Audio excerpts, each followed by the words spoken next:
प्रार्थना करोति बोधिपदे वरूपस्थं द्रव्य दक्षिणां समर्पयामि दीपकनाथाय नमो नमः। हाथों को लेकर प्रार्थना करो।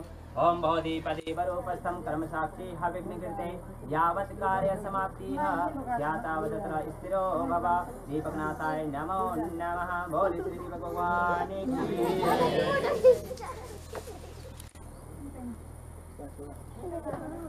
इधर देखो मुझे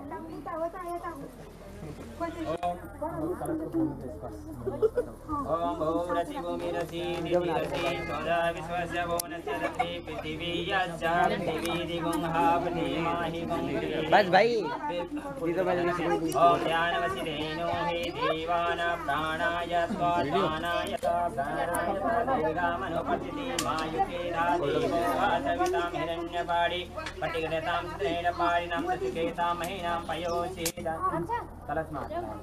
ओम आज्ग्रम कलसमजातं विसन्तविन्दव पुनरुदानिवतसतानः सहस्रं सुजोरुधार पयसति पुनर्भावितस्तात्रैः जलम्।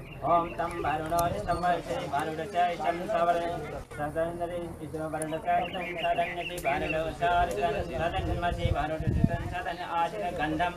ओम राधे राधे नित्यपश्यामि दर्शनमीश्वरेश्वरभूतानां ताम्योपावये श्रियमधुरवाङ्कुरान् काण्डात् काण्डात् प्रवन्ति परमुखा परकुपरि एवानो ध्रुवे प्रातनुशस्त्रेण च भूषाम्। ओम पवित्रे सो वैष्णव्यो सर्वत्रपट्टवत्न्यासचित्तेन पवित्रेण सुमृतरश्मवे तस्याच पवित्रपते पवित्रपुषेण शतकामा पुणे तस्य पुङ्गीफलम्। ओम जाः फलेने च अफला अपुष्पय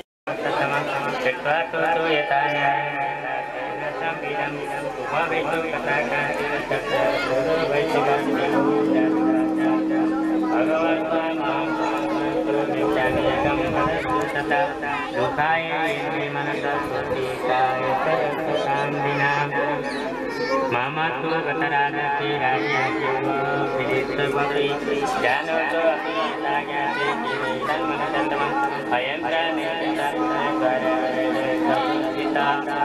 शोचनेन च कनयति तेषु आति तथापि एवमेव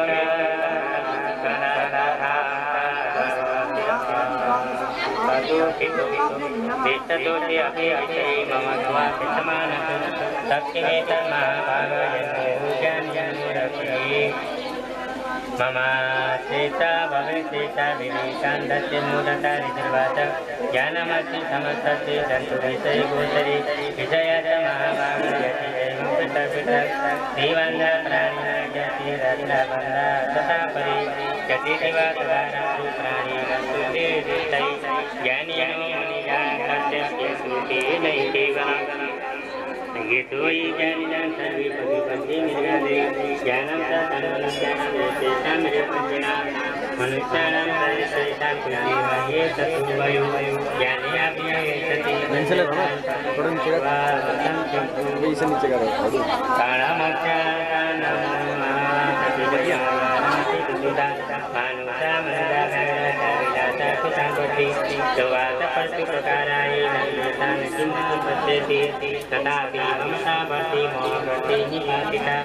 महामाया प्रवादेन संसारिस्थितिकारिणा तन्नरा विश्वैकाची योगनिद्रा जगत्सते महामाया हरितेजा सत्यासंवाते जगत्या ज्ञानिनामापितेनाति देवी भगवती च फलदा कृतिमोहाय महामाया परिष्ठति तया विसरति विश्वं सैतां पासना मनराम्यां भवति मुक्तैः सनातनी संसारबन्धयज्ञश्च सैव सर्वेश्वरेश्वरी राजुवाच भगवान् कायिता देवी महामायाति भवान् गर्हिता कथमसुम्ना सर्गमस्यात् किं निजं यत्सर्वावतसा देवी यत्स्वरूपा यदुर्भवा तत्सर्वं कर्तुमिच्छामि अनन्तु परमाविदम्बररितिर्वाच नित्यैव सा जगन्मूर्तिस्तया सर्वमिदं कृतं दुर्गा भवती भद्रादेवीवात् तत्युक्तां त्वया तन्नात्र मिथ्यान्तिपूयोदितं श्रीलोक्याधिपति त्वं भूमि त्वं वष्टापि तादृशम् किन्तोत्र तथापति ज्ञातं मिथ्या तत्विवेकं तुर्येतात्मबुद्धि सुवापतिज्ञानकेता पुरा यो मां जयति संग्रामे यो मे दर्पा विरोहति यो बलुरूपे तमेवर्ता भविष्यति तलागच्छतु तुम्भोऽत्र नितुम्भो वा मातुला मां जित्वा किं विनेरम् मे लघु ऋतुवाच अवलिकातिमैवं त्वं देहि भुवि मम गता जलिलोके भूतां तुम्भयो अन्येषामपि कश्चन सर्वे न वैरुदे सिद्धान्ति समुदे देवी पिता इंद्राते सकला देवा संयुगे तुम्बादीना पदं केना वित्रिप्रयातिमुखं सा तुं गक्षमयि मुक्ता पातु तुम्भयो गीता कर्ताण निर्दुष्टा गौरवमागमिष्यति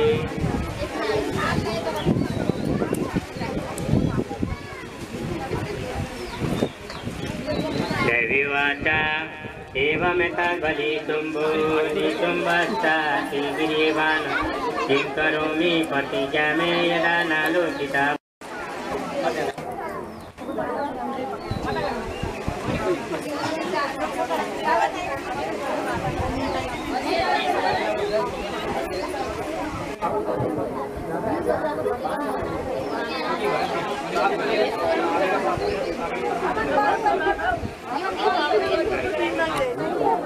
अथाखचोऽध्याय ध्यानं औनागादिचोरनिषदां फणिफणोक्तं रत्नावलिं भास्वदेवलतां दिवाकरनिवां नेत्रत्रयोजवासितं मालाकुम्भकपालनिरजकरां चन्द्रादशूरां परां सर्वाङ्गेश्वरवैर्वाङ्गनिलयां पद्मावतीं चिन्तये ऋषिर्वाच इत्याकरण्यवतु देव्यास्तु अवस्फुरिता समातस्थ समागम्ये दत्ते राजाय विस्तरा तस्य दूतस्य तदावाक्यमात्य सुर अरे रुद्री में है ना रुद्री कॉले पढ़ो दीपक माले हैं दीपक माले हे दुर्मलोचना सुतं सुसैन्ये परिवारिता सामानयं बलां केशा कर्षण तत्परिणामकतिरपि गोतिष्ठति परं सार परमा मध्यं जगद्व्यापिनी वीणा पुस्तकधारिणीमभयदां जाड्यान्धकारापहां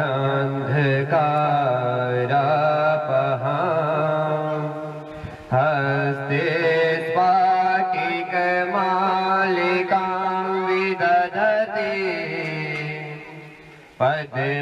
पद्मासने संस्थितां वन्दे तां परमेश्वरीं भगवतीं बुद्धिप्रदां शारदां की जय।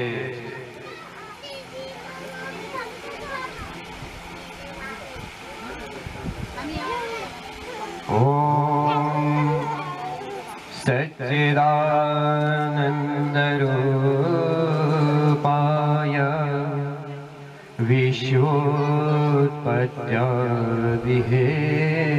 विश्वोत्पत्त्यादिहेतवे तापत्रय विनाशाय श्रीकृष्णाय वयं नमः। गुरुर्ब्रह्मा गुरुर्विष्णु गुरुर्देव महेश्वरः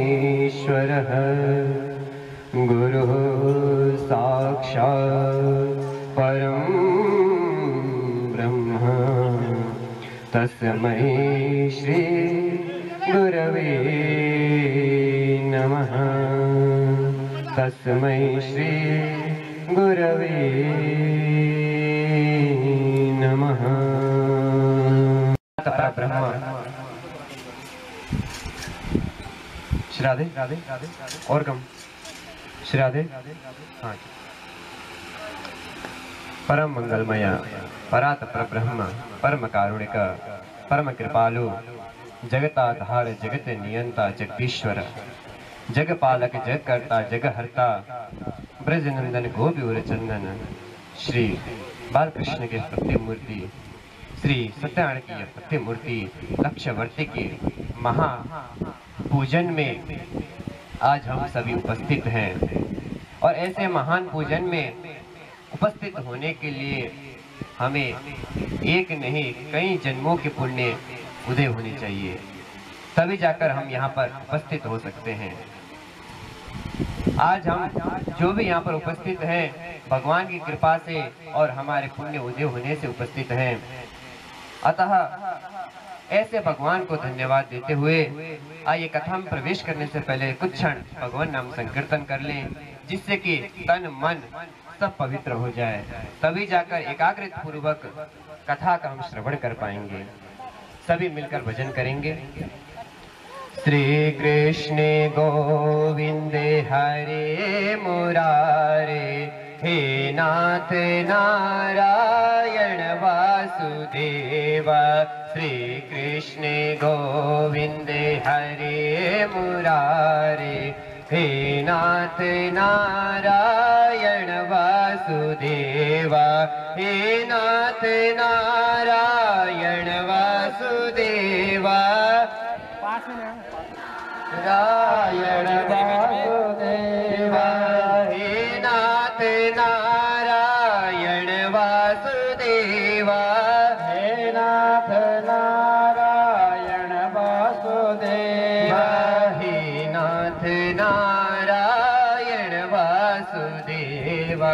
हे नाथ नारायण वासुदेव। श्री कृष्ण गोविंद हरे मुरारे हे नाथ नारायण वासुदेव। श्री कृष्ण गोविंद। सभी मिलकर ताली बजाकर मुरारे हे नाथ नारायण वासुदेव। गोपाल मेरे यही प्रार्थना है, गोपाल मेरे यही प्रार्थना है। भूलू न मैं नाम कभी तुम्हारा, भूलो न नाम कभी तुम्हारा। निष्काम होकर मैं दिन रात गाऊं, निष्काम होकर मैं नित गाऊं। हे नाथ नारायण वासुदेव। हे नाथ नारायण वासुदेव। श्री कृष्ण गोविंद हरे मुरारे हे नाथ नारायण वासुदेव। श्री कृष्ण गोविंद हरे मुरारे हे नाथ नारायण वासुदेव। हे नाथ नारायण वासुदेव। हे नाथ नारायण वासुदेव। बोले श्री सच्चिदानंद भगवान की जय। आइए अब कथा में प्रवेश करते हैं। सर्वप्रथम हम श्री सत्यानंद भगवान का कथा श्रवण करेंगे, तदनंतर लक्ष्यवर्ती पूजा का कथा श्रवण करेंगे। अतः सभी एकाग्रचित्त होकर और कमर सीधा करके बैठ जाइए, ताकि क्योंकि इसका भी विज्ञान है, जब तक कमर सीधा नहीं होगा तब तक हमारी सुषुम्ना नाड़ी मस्तिष्क में कनेक्ट नहीं होगी, और मस्तिष्क में कनेक्ट नहीं हुआ तो एक कान से सुने दूसरे कान से प्रेम से बोले राधे राधे। अतः एकाग्रित होकर कथा में प्रवेश करते हैं। सत्रम स्वर्गाय लोकाय सहस्र सममासतः।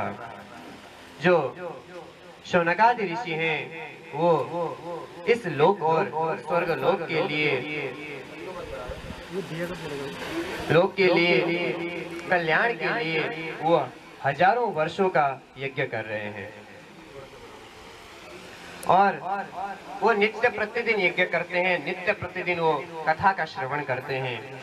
कभी भागवत का, कभी शिव पुराण का, कभी देवी भागवत का, कभी नाना प्रकार के जो ग्रंथ हैं हर किसी। तो नारद जी आए और वो देखते हैं चारों तरफ सत्यम नास्ति तपः नास्ति, कहीं पर भी सत्य नहीं दिखता, तप नहीं दिखता है, पवित्रता नहीं दिखता है, कहीं प्रेम नहीं दिखता है, चारों तरफ कलह दिखता है। तो बेचारे नारद जी भगवान के पास पहुंच जाते, सत्यनारायण भगवान के पास, और भगवान के पास जाकर भगवान की स्तुति करते हैं। तो भगवान पूछते हैं, अरे तुम्हारा ये मुख मलिन क्यों है? कथम ब्रह्मन दीना मुखः कुतश्चिंता तुरो भवान। अरे तुम्हारा ये मुख इतना मलिन क्यों है और तुम इतने चिंतातुर क्यों हो?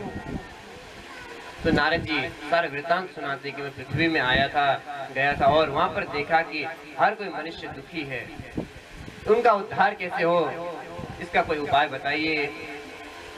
कथा तो बड़ी लंबी है लेकिन समय कम है, अतः समास विधि से चलना पड़ेगा। तो भगवान नारद जी को सत्यनारायण भगवान का व्रत का विधि विधान और उनका महत्व बताते हैं और नारद जी बड़े प्रसन्न होते हैं। शौनकादि ऋषि पूछते हैं सूत जी से, अरे ये बताइए जो आप सत्यनारायण भगवान की कथा की बात कर रहे हो, कम समय में कथा करके ज्यादा फल मिलता है, किसी ने किया भी है, उस विषय में बताइए तभी जाकर पुष्टि होगी। तो कहते हैं अवश्य मैं सुनाता हूँ, सुनिए। एक सदानंद नाम के ब्राह्मण थे, वो नित्य प्रतिदिन भिक्षा याचन करने के लिए गृह गृह जाते थे और हर घर का मालिक बोलता था, अरे इतने युवा अवस्था के हो, काम धाम कर लो, रोज भिक्षा मांगने के लिए पहुंच जाते हो। नाना प्रकार की उनसे वाक प्रताड़ित किया जाता। एक दिन की बात है कि वो भिक्षा मांगने के लिए गए, किसी ने दिया नहीं और आज तो एक भी घर ने नहीं दिया। तो भगवान श्री सत्यनारायण वह ऋषि का रूप धारण करके आए मार्ग में और सतानंद ब्राह्मण से मिले और पूछा कि आपका मुख मलिन क्यों है? तो कहते हैं मलिन मेरा इसलिए मुख है कि मैं आज ठाकुर जी को भोग नहीं लगा पाऊंगा, केवल मुझे जल का भोग लगाना पड़ेगा। मुझे इसकी चिंता नहीं है कि मुझे कुछ नहीं मिला, इसकी चिंता नहीं है, मुझे इसकी चिंता में अपने ठाकुर जी को भोग नहीं लगा पाऊंगा। तो सत्यनारायण रूपधारी साधु रूपधारी जो सत्यनारायण जी हैं वो कहते हैं कि यदि ऐसा कोई उपाय मिल जाए, कम समय में ज्यादा पुण्य देने वाला, मनोरथों को पूर्ण करने वाला उपाय मिल जाए तो कैसा रहेगा? अच्छा कि बहुत अच्छा? तो कहते हैं बहुत अच्छा रहेगा, आप बताइए। तो कहते हैं कि आप श्री सत्यनारायण भगवान का व्रत कथा कीजिए, जिससे आपके मनोवांछित जो फल हैं वो पूरे होंगे। तो विधि क्या है? तो साधु रूपधारी श्री सत्यनारायण भगवान ने सारा विधि बताया और वो वहां से प्रस्थित हो गए। रात भर उन्होंने सोचा कि कब प्रातः होगी, कब मैं भिक्षा मांगने जाऊंगा और भिक्षा मिलेगी और उससे मैं श्री सत्यनारायण भगवान का व्रत कथा करूंगा, यज्ञ अनुष्ठान कराऊंगा। जब हम कभी भी सत कार्य के लिए संकल्प लेते हैं तो सारी प्रकृति, सारा संपदा, भगवान की कृपा, सब कुछ हमारे साथ होता है और जो लगता है कि हो नहीं सकता वो हो जाता है। अतः सबसे मुख्य है संकल्प। तो आज सतानंद ब्राह्मण ने संकल्प लिया है कि प्रातः काल होते ही जो भिक्षा मिलेगी उस भिक्षा से मैं कथा करूंगा। तो जब उत्सुकता आ जाती है, भक्ति, तीव्र भक्ति योग से जब हम यजन करते हैं, भगवान का स्मरण करते हैं, तो जो रात होती है वो 1 मिनट का रात 1 घंटे के बराबर बीतता है। प्रेम से बोले राधे राधे। यदि हमें कोई नया चीज मिल रहा हो या नए घर में प्रवेश कर रहे हो, नई गाड़ी हो, सांसारिक मिलने के कुछ क्षण हो या दिन हो तो कितनी उत्सुकता होती है। तो जब भगवान के प्रति जो भक्त का हृदय है, प्रेम है, उससे मिलने के लिए, उनके लिए कार्य कराने के लिए, जैसे हमारे यही हो रहा था, कब 10 तारीख आएगा और कब श्री सत्यनारायण भगवान का पूजा होगा, लक्ष्यवर्ती होगी और सभी बैठेंगे, आनंद होगा। 2-4 दिन 10 दिन पहले उतनी उत्सुकता नहीं थी, लेकिन जैसे 1 दिन 2 दिन समीप में आए उतनी उत्सुकता, अतः उतनी उत्सुकता बढ़ती जाती है कि आदमी का रातों का नींद चला जाता है। तो सत्यानंद ब्राह्मण थे, उनका नींद चला गया। प्रातः काल होते ही वो उठे, स्नान आदि किया, संध्यावंदन किया, भगवान का पूजन किया और भिक्षा मांगने के लिए गए। आज तो विपरीत ही होता है, कोई देता नहीं था, आज झोली भर के देने लगे। प्रेम से बोले राधे राधे। झोली भर के दिया और पूजा की सामग्री लाए, पूजन किया और उन्होंने संकल्प फिर किया कि प्रत्येक पूर्णमासी को मैं श्री सत्यनारायण भगवान का व्रत कथा करूंगा। और तब से वो व्रत कथा करते आ रहे हैं और उनका जो ये जीवन है वो सुखमय व्यतीत हुआ और मरणोपरांत मोक्ष की प्राप्त हुई। एक दिन की बात है, लकड़हारा जी लकड़ी काटने के लिए जा रहे थे, रास्ते में बारिश पड़ गई और सारी लकड़ियां गीली हो गई। लकड़हारे ने सोचा कि यदि मैं लकड़ियां काट के नहीं लेके जाता हूँ तो घर में खाने को नहीं मिलेगा, तो कच्ची लकड़ियों को काट के आ रहे। रास्ते में जैसे यहाँ पर कथा चल रही है, वैसे सत्यानंद ब्राह्मण की यहाँ कथा चल रही थी और उनको भूख प्यास लगी थी लकड़हारे जी को। तो उन्होंने सोचा यहाँ कथा वगैरह हो रहा है, कुछ प्रोग्राम है, तो कुछ ना कुछ खाने पीने के लिए मिल जाएगा, ये सोचकर आ गए। बोलते भगवान के कथा में भगवान का नाम यदि हम किसी भी स्वार्थ से लेते हैं, स्वार्थ मायने नहीं रखता है, मायने नहीं रखता है कि हम वहां पर पहुंचे। तो वो पहुंचते हैं, कथा श्रवण करते हैं और कथा में ये सुनते हैं कि यदि हम इस कथा को करते हैं तो मनोवांछित फल मिलता है। तो लकड़हारे ने भी मन में संकल्प किया कि अब आज से जो भी लकड़ियां मैं बेचूंगा, धन इकट्ठा होगा, उससे मैं श्री सत्यनारायण भगवान का कथा करूंगा। तो मन में संकल्प लिया, पूजन पूर्ण हुआ, प्रसाद लिया और चले।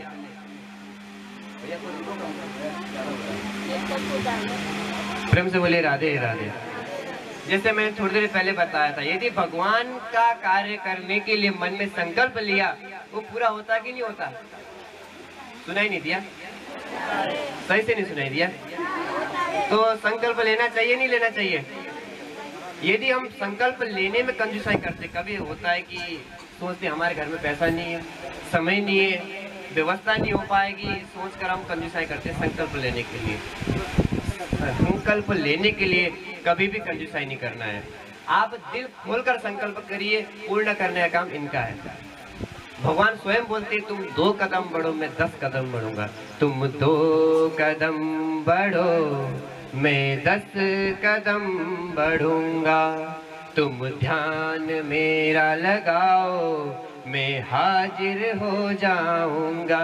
जब भगवान इतना कह रहे हैं तो हमें कंजूसाई करने की क्या बात है? कंजूसाई करनी चाहिए नहीं करनी चाहिए?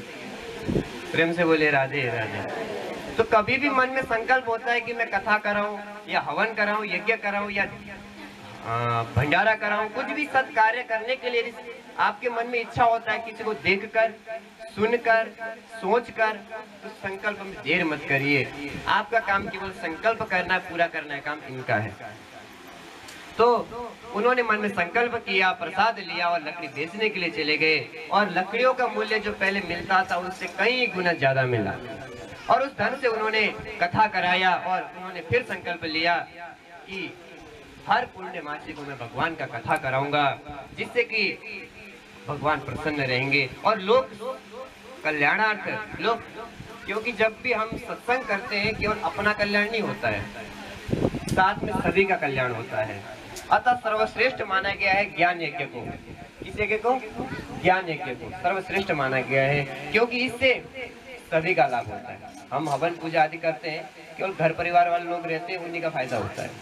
लेकिन हम कथा करते हैं, चाहे भागवत का करें, चाहे देवी भागवत का करें, चाहे सत्यनारायण कथा करें, कोई भी कथा करते हैं, सत्संग करते हैं, तो एक नहीं हजारों लोग बैठते हैं और एक के कारण हजारों का फायदा होता है।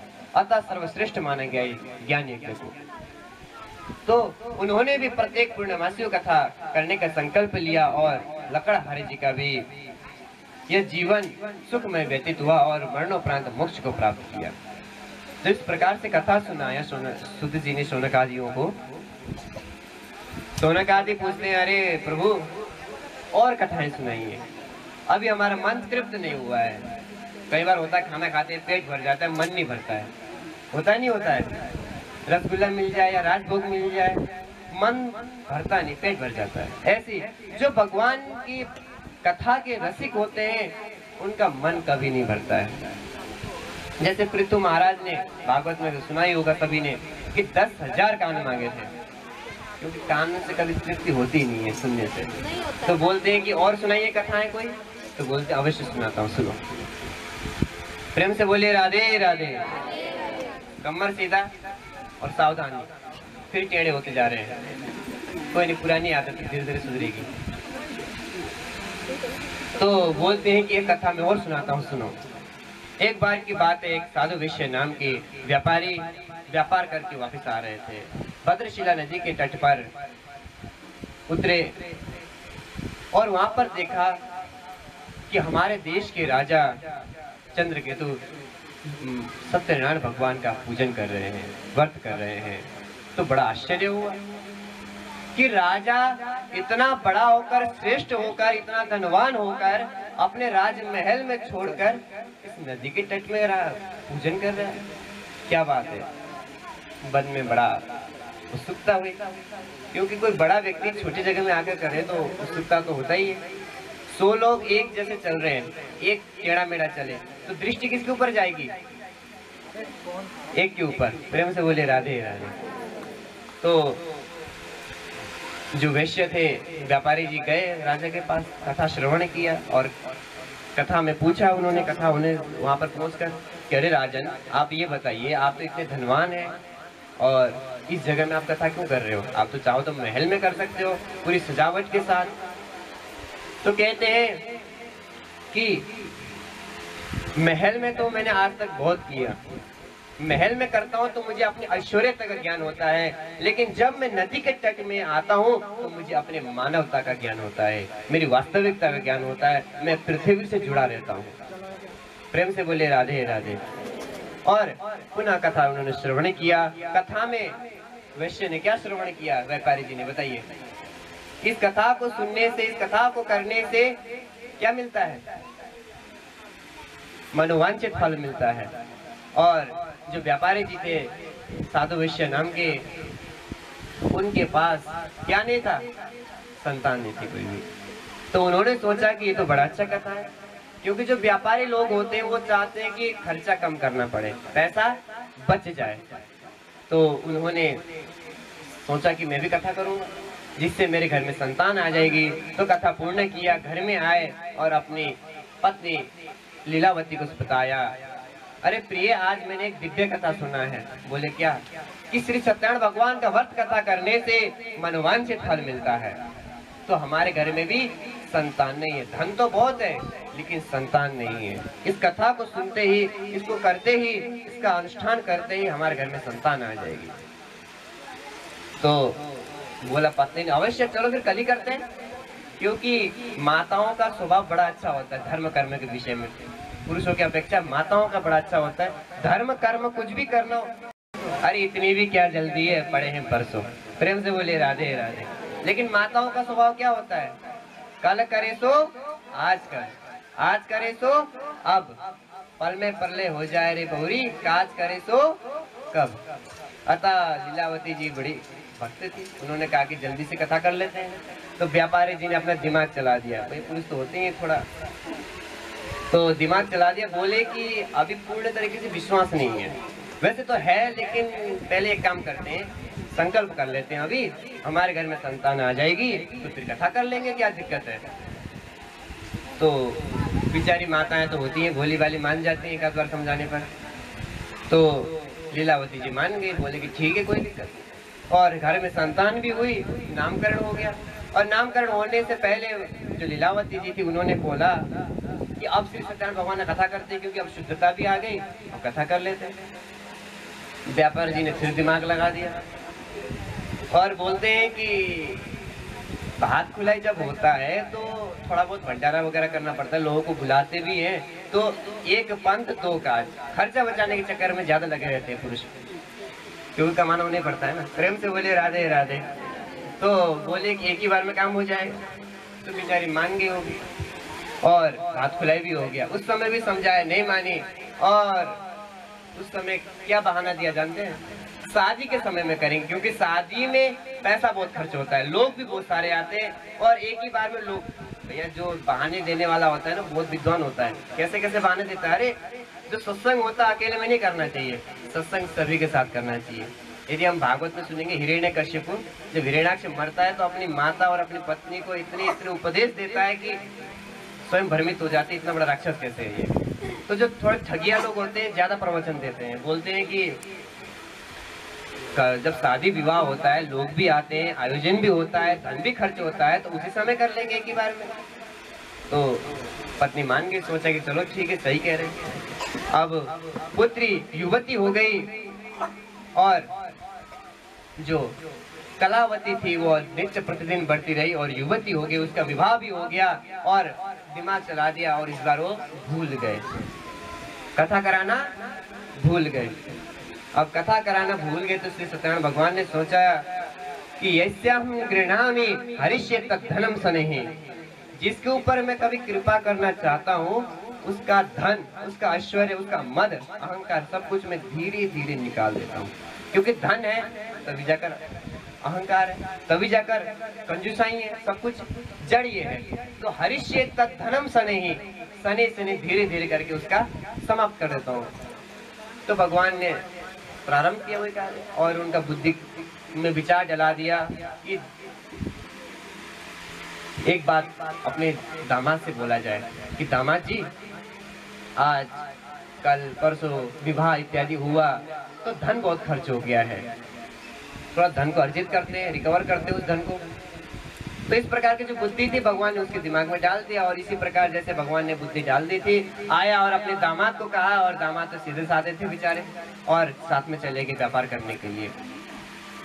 व्यापार करने के लिए उधर चले गए और इधर डाकू वगैरह आ गए और सारा धन लूट के चले गए। और उधर भी राजा के महल में चोरी किया, चोर लेकर भाग रहे थे धन, और चोरों ने देखा कि जो राजा के सैनिक है वो आकर हमें पकड़ लेंगे। अब पकड़ेगी तब पकड़े स्थिति है, अगर यदि हम इस धन को लेके जाते हैं तो हम जरूर पकड़े जाएंगे और न धन रहेगा न तन रहेगा। तो ऐसे धन का क्या रहे, तन वगैरह का। तो सोचा कि यहाँ पर ये सो रहे हैं पेड़ के नीचे, एक क्योंकि जो व्यापारी लोग होते हैं थोड़ा पैसा बचाने के चक्कर में रहते हैं, सोचा होटल में जाएंगे तो पैसा खर्च होगा, पेड़ के नीचे सो जाते हैं। पेड़ के नीचे सो गए थे, कम्बल ओढ़ा था, तो उन्होंने सोचा चोरों ने कि जो राजा के सैनिक है वो शक नहीं करेंगे, धन को यहीं छुपा देते, बाद में आकर ले लेंगे। तो वहीं छुपाया और भाग गए। संयोगवश राजा के सैनिक ने देख लिया और सोच लिया कि ये दोनों भी इनसे मिले हैं। उन दोनों को पकड़ के ले गए। उन ससुर और दामाद ने बड़ी सफाई दी कि हमने चोरी नहीं किया, हम तो ये है वो है, लेकिन भगवान ने बुद्धि तो भ्रमित कर रखी थी। कैसे पता चलता है? कई बार होता नहीं होता, हम 1000 बार समझाते, किसी के भेजे में नहीं घुसता है। प्रेम से बोले राधे राधे। तो राजा ने कहा इनको बंदी गृह में डाल दो। बंदी गृह में डाल दिया और इधर जो उनके घर में धन खत्म है और खाने के लिए कुछ तो चाहिए, तो क्या किया जाए? बोले काम किया जाए। तो दिहाड़ी मजदूरी करने के लिए चले गए। उन्होंने MA PhD तो किया नहीं था जो कि नौकरी करने जाए। अब पढ़ा कुछ था नहीं तो जाकर दिहाड़ी मजदूरी करने गए। इसलिए पढ़ाई करना चाहिए, कुछ जीवन में करना चाहिए। कुछ भी परिस्थिति आ सकती है, ये नहीं कि हम पुरुष के ऊपर ही डिपेंड रहें। माताओं के लिए विशेषकर, बहनों के लिए विशेषकर, क्योंकि प्रसंग आ ही गया, कभी भी पुरुष के ऊपर डिपेंड रहने के हिसाब से जीवन को व्यतीत ना करें कि मैं केवल झाड़ू पोछा और घर का साफ सफाई करके जीवन व्यतीतूंगा, ऐसे नहीं। कभी भी कैसी भी परिस्थिति किसी के साथ भी आ सकती है। अतः आत्मनिर्भरता के साथ अध्ययन करें और काम को सीखें, आलस्यता ना करें, क्योंकि कैसी भी परिस्थिति आए तो आप अपने आप को, अपने घर को संभाल सकते हो। यदि आप केवल उनके ऊपर निर्भर हो, मान लो कुछ परिस्थिति आ गई, कहीं चले गए, आने को नहीं मिला या कुछ भी हो गया परिस्थिति, तो कैसे घर चलेगा? बताइए क्या रास्ता रहेगा? क्या अच्छा लगेगा किसी घर में जाकर दिहाड़ी मजदूरी करना? प्रेम से बोलिए इसलिए अपने अध्ययन में ध्यान दीजिए, लक्ष्य निर्धारित करिए, और लक्ष्य निर्धारित करके यदि आप आगे बढ़ते हैं तो कभी भी आप दाएं बाएं के फालतू चक्करों में पड़ते ही नहीं है। जैसे आजकल आकर फेसबुक व्हाट्सएप 24 घंटे उससे चिपके रहते हैं, उसके बदले 2 किताबें पढ़ लो, बुद्धता आ जाएगी, पढ़ लोगे कुछ बन जाओगे। वो चलाकर पैसे खर्च होंगे। तो अब क्या करें, उन्होंने कुछ पढ़ा लिखा तो था नहीं, गए घर में दिहाड़ी मजदूरी करने के लिए, धन लेने के लिए। अब दिहाड़ी मजदूरी दिन भर करते, शाम को धन लेने का मौका आता तो कहते कि तुमने दिन भर कुछ काम नहीं किया, ठगा है, तो मैं तुम्हें आधा पैसा दूंगा या दूंगी। तो रोज ऐसा करके उनको भेजते। एक दिन की बात है, जो उनकी पुत्री कलावती है, उसने सोचा कि ऐसे काम नहीं चलेगा, थोड़ा अच्छा काम करते हैं।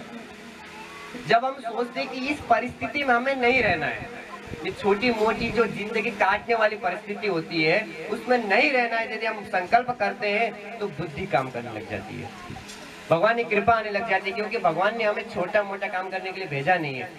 6 अरब का कम से कम ये शरीर दिया है, तो हम 2-4 हजार में बेच देते हैं इसे। क्या अच्छी बात है? अच्छी बात है, बुरी बात है? प्रेम से बोले राधे राधे। तो जो लीलावती की पुत्री कलावती है, वो काम ढूंढने के लिए शाम को निकली घर से। तो शाम के समय में श्री सत्यनारायण भगवान की कथा चल रहा था, तो घर में प्रविष्ट होकर कथा श्रवण किया। काम के लिए गई थी वो तो बेचारी, लेकिन वहाँ पे कथा में सुना कि यदि हमारे मन में कोई मनोरथ है, कोई इच्छाएं, वो अवश्य पूरे हो जाएंगे। तो उसने सोचा कि हमारे पतिदेव कितने महीनों से नहीं आए, घर में खाने के लिए कुछ नहीं, चलो इस कथाओं करते हैं। इस कथाओं करने से भगवान की भक्ति भी हो जाएगी और घर में धन संपदा भी आ जाएगी। तो मन में निश्चय किया और उन्होंने कथा सुना और प्रातः काल घर में आई और माता को सुनाया कि माता, मैंने ऐसा ऐसा कथा सुना है कि उन कथा को करने पर भगवान की कृपा होती है, मनवांछित फल मिलते हैं। जैसे सुना सत्यनारायण भगवान का नाम तो याद आ गया कि हे पुत्री, तुम्हारे पिता ने भी तुम्हें पाने के लिए भगवान सत्यनारायण कथा करने का संकल्प लिया था, लेकिन कंजूसाई बस, प्रेम से बोलिए राधे राधे, आलस्यता बस कथा नहीं किया। तो इसी कारण मुझे लगता है कि इसी कारण हमें दिन देखने पड़ रहे हैं। अतः हे पुत्री, अब हम विलंब नहीं करेंगे। अब कल से जो भी धन मिलेगा उस धन से हम कथा के लिए प्रयोग करेंगे, कथा के लिए चिंतन करेंगे, कथा के लिए इकट्ठा करेंगे। तो माता और पुत्री गए काम करने के लिए।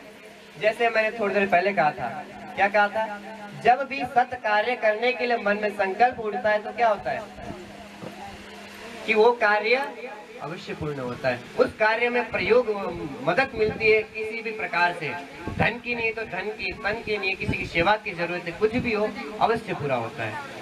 तो आज जितने भी ग्रामवासी हैं, काम कराने वाले हैं, बोलते हैं अरे लीलावती कलावती हमारे घर में आ जाओ, तुम तो बड़ा अच्छा काम करती हो, ठगती नहीं हो, सेवा के रूप से काम करती हो, ड्यूटी के जैसे नहीं। ड्यूटी होता है फॉर्मेलिटी पूरा करना, काम पूरा करते हैं। जैसे सेवा होता है व्यक्ति मन से और तन से करता है। बोले तुम तो सेवा की तरह काम करती हो, आ जाओ। हर किसी ने बुलाया और धन जितना देते उससे ज्यादा धन दिया और उन माँ और पुत्री ने मिलकर कथा किया, कथा कराया। और जैसे ही इधर कथा कराया तो भगवान ने उधर राजा के स्वप्न में दर्शन दिए और बोला कि उन ससुर और दामाद को छोड़ दो, वो निर्दोष है। जैसे उन्होंने कहा, प्रातः काल हुआ, राजा ने अपने राजसभा में आकर सुनाया वो संदेश। तो मंत्रिमंडल ने कहा ठीक है छोड़ दे। लगते तो नहीं दृष्टि से पर बंदी हो गए थे बेचारे, तो उनको छोड़ दिया गया, धन देकर छोड़ दिया गया। भगवान ने सोचा कि इनकी बुद्धि सही में ठिकान में आई कि नहीं आई, चेक किया जाए जरा एक बार। तो क्या हुआ, ससुर और दामाद नौका में सामान को लेकर जा रहे थे और धन संपदा आदि वही रखा था। तो साधु जी वहां पर पहुंचे और पूछा, अरे व्यापारी जी, लगता है इस बार मोटा हाथ तुम्हारा है, काफी धन कमाया इस बार। बोले महाराज क्या धन कमाना, कुछ नहीं है, कुछ आजकल तो बड़ा मंदा पड़ गया है, जितने का हम बेचते हैं उतने का चीज पड़ गया है, अब तो क्या करें, कुछ नहीं। बोले इस बोरी में क्या है फिर? बोले कुछ नहीं, छोटे मोटे कबाड़ कुबाड़े, छोटे मोटे चीज है, ऐसी घास फूस वगैरह चीज है, कुछ नहीं है। वो गायों है हमारे घर में, गायों को देने के लिए लेके जा रहे हैं। तो भगवान केवल एक ही शब्द बोलते हैं, वो बोलते हैं तथास्तु। क्या बोलते हैं भगवान? सुनाई नहीं दिया? जो भी हम बोले, सकारात्मक बोले चाहे नकारात्मक बोले, इंग्लिश में बोलते हैं नेगेटिव या पॉजिटिव, भगवान केवल एक ही चीज बोलते हैं तथास्तु। यदि कोई सत्य संकल्प करता है तो फिर भी तथास्तु, और असत संकल्प करता है फिर भी सुनाई नहीं दिया। हाँ, तो भगवान ने कहा तथास्तु और भगवान चले गए। साधु को धारण तो किया ही था और बैठ गए ध्यान में। साधुओं का क्या काम रहता है, बैठ जाते हैं ध्यान में। अब क्या हुआ, जब नौका से उतरे थे फिर नौका में चढ़ के जाने लगे तो देखा जो नौका अब डूबी की तब डूबी स्थिति में थी, अब वो नौका ऊपर उठ चुकी है।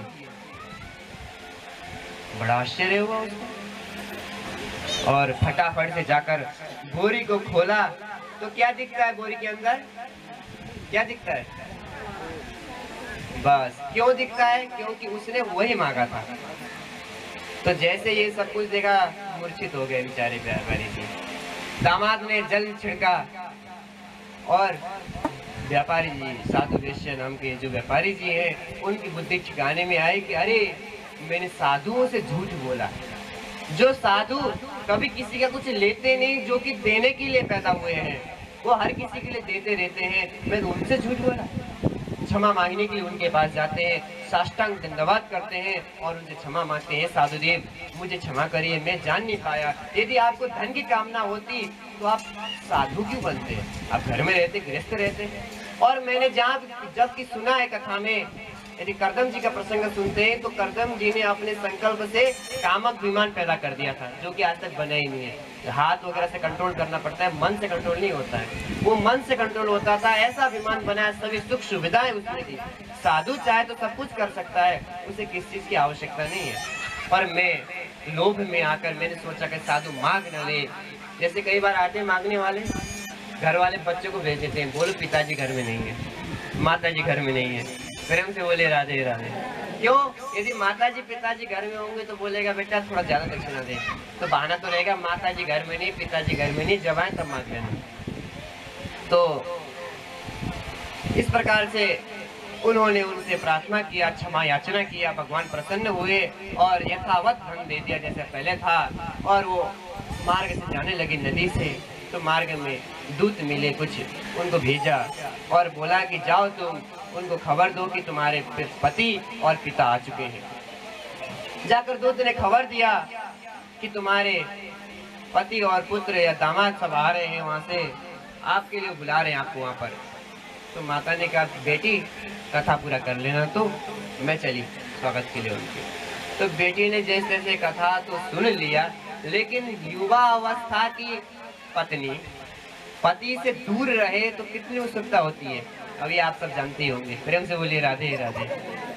तो जैसे जैसे कथा पूरा हुआ और चल पड़ी, और जैसे वो नदी के किनारे पहुंची उसका पति सामने डूब गया।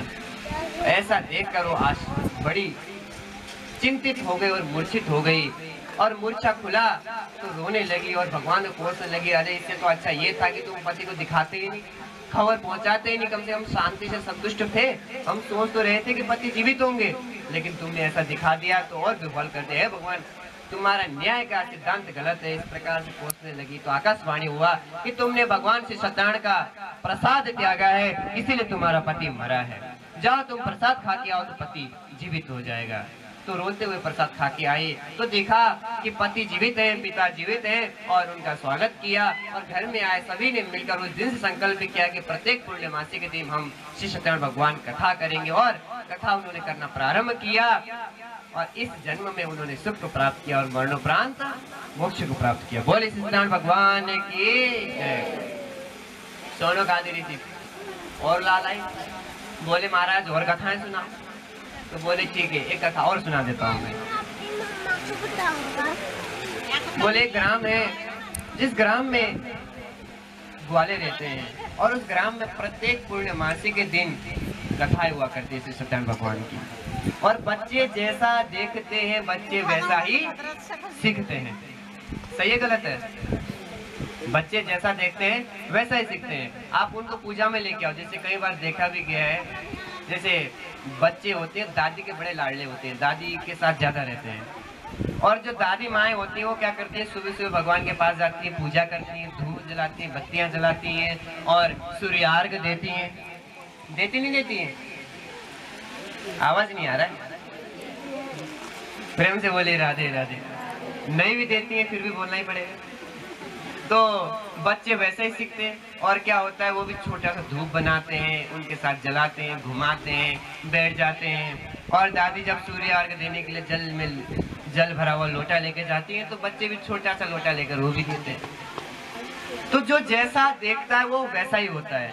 तो बच्चों ने क्या देखा था, ऐसी कथाओं में माताएं लेके आती, कथाएं सुनते थे, तो ग्वाले थे बेचारे, गायों को चराते थे। गायों को चराना छोड़कर वो जब गायों को अपने अपने जगह में छोड़ दिया, तो दिन में खाली रहते थे। अब खाली समय में क्या किया जाए? आज के युवा हो तो फेसबुक चलाएं, व्हाट्सएप चलाएं, प्रेम से बोले राधे राधे, क्योंकि जियो ने नेट फ्री दिया है, या यूट्यूब देख लें। लेकिन उन समय ना यूट्यूब था, ना फेसबुक था, ना व्हाट्सएप था। उस समय तो श्री सत्यनारायण भगवान का कथा था। तो बच्चे क्या करें, जो जानते वही करें। तो एक बच्चा बैठता और 4-5 बैठ जाते साइड, एक सुनाता और सब सुनते हैं। संयोगवश उस देश की जो राजा है वो आए,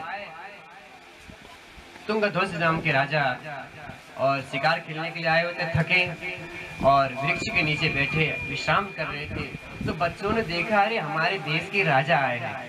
कभी भी कोई भी बड़ा व्यक्ति आ जाए, मंत्री वगैरह आ जाए, तो प्रसन्नता होती नहीं होती है? होती है। कुछ भी चीज होगा उससे पहले देंगे।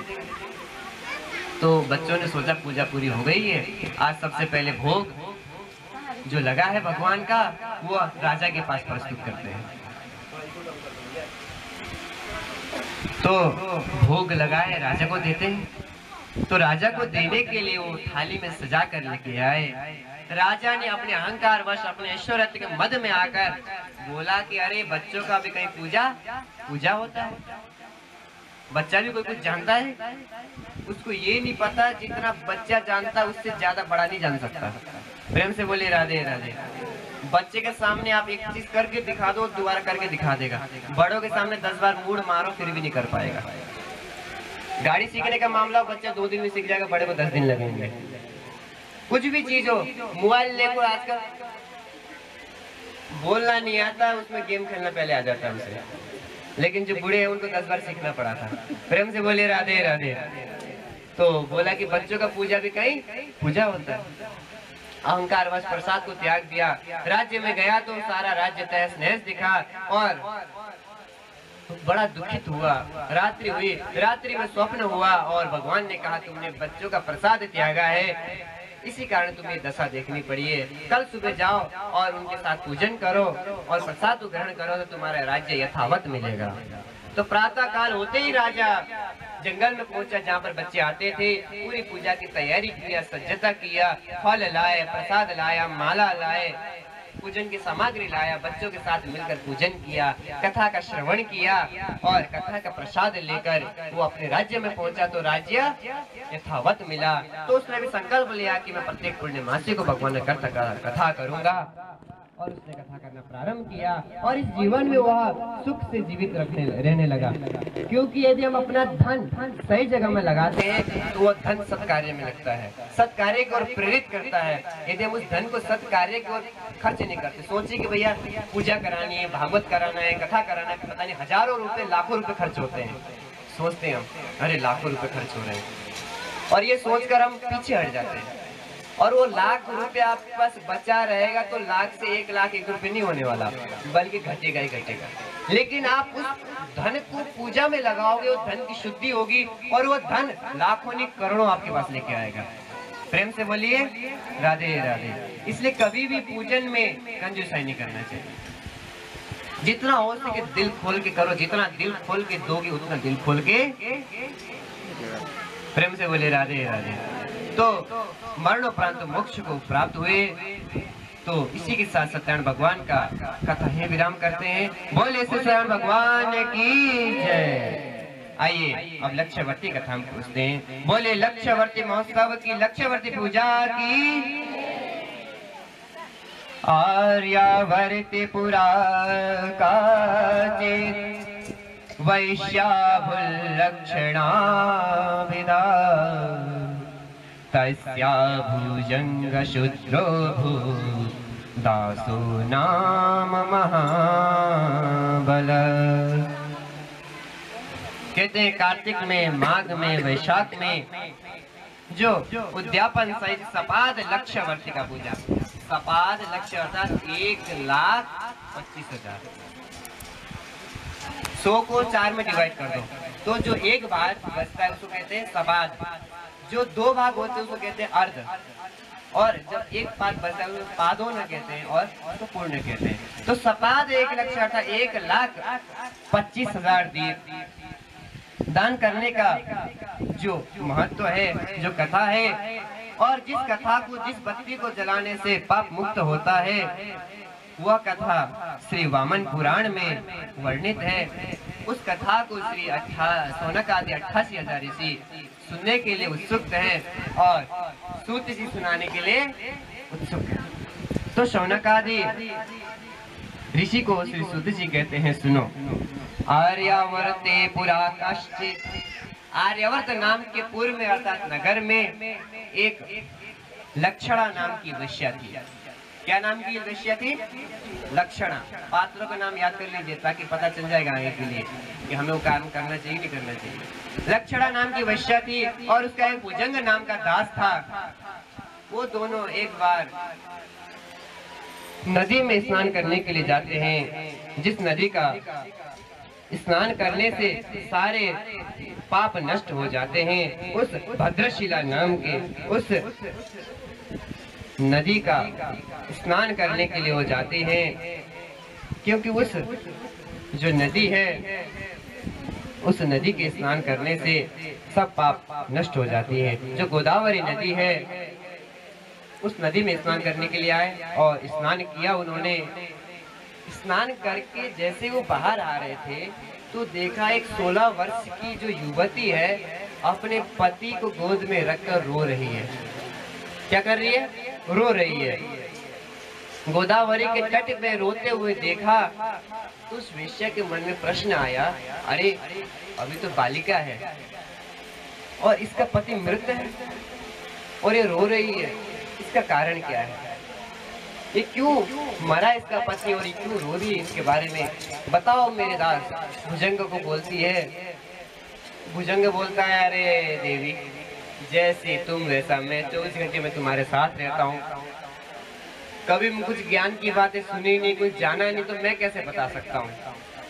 ये बात तो कोई विद्वान साधु ब्राह्मण आदि बता सकते हैं, उनके पास जाते हैं, वो बता देंगे।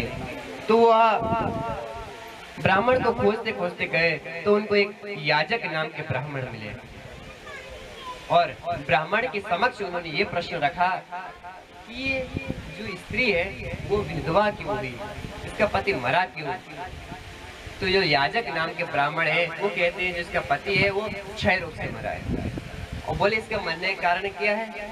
तो कहते हैं कि जो मासिक धर्म होता है हमारा, जिसे कहते हैं रजस्वला, इंग्लिश में बोले पीरियड, उस अवस्था में उसकी 3 अवस्था में हम ये होता है। एक होता है जानबूझकर हम छुआछूत करते हैं। ये नहीं केवल ब्राह्मण, हर कोई जाति की, हर कोई स्त्री, हर किसी के लिए नियम लागू है। बोले वो स्त्री जानबूझकर छुआछूत करती है, किसी को स्पर्श करती है, भोजन बनाने के पात्रों को स्पर्श करती है, मंदिर में जाती है, किसी पुरुष को या किसी को भी स्पर्श करती है, तो बोले वो स्त्री बाल्यकाल में विधवा हो जाती है। किस काल में? बाल्यकाल में। और कई बार ऐसा होता है कि संशय होता है कि भाई रजस्वला हुआ कि नहीं हुआ। कई बार संशय होता है। संशय के समय में उसने किसी के साथ छुआछूत किया तो वह स्त्री युवा अवस्था में विधवा होती है। और कई बार उसे ज्ञान नहीं होता है, अनजान अवस्था में रहती है। उस अवस्था में वो किसी को छूती है तो वह वृद्धा अवस्था में विधवा हो जाती है। तो जो ये स्त्री है, इस स्त्री ने जानबूझकर छुआछूत किया। बोले अरे ये सब तो कहने की बातें हैं, कुछ नहीं होता। अरे हमने देखा है वो छूती है, वो ये करती है, उनको कुछ नहीं हुआ, कुछ नहीं होता। ये सब कहने की बातें हैं, वो भूते पुराणों की बातें हैं, कुछ नहीं होता। अब इसने माना नहीं और छुआछूत किया तो बाल्य अवस्था में विधवा हुई है।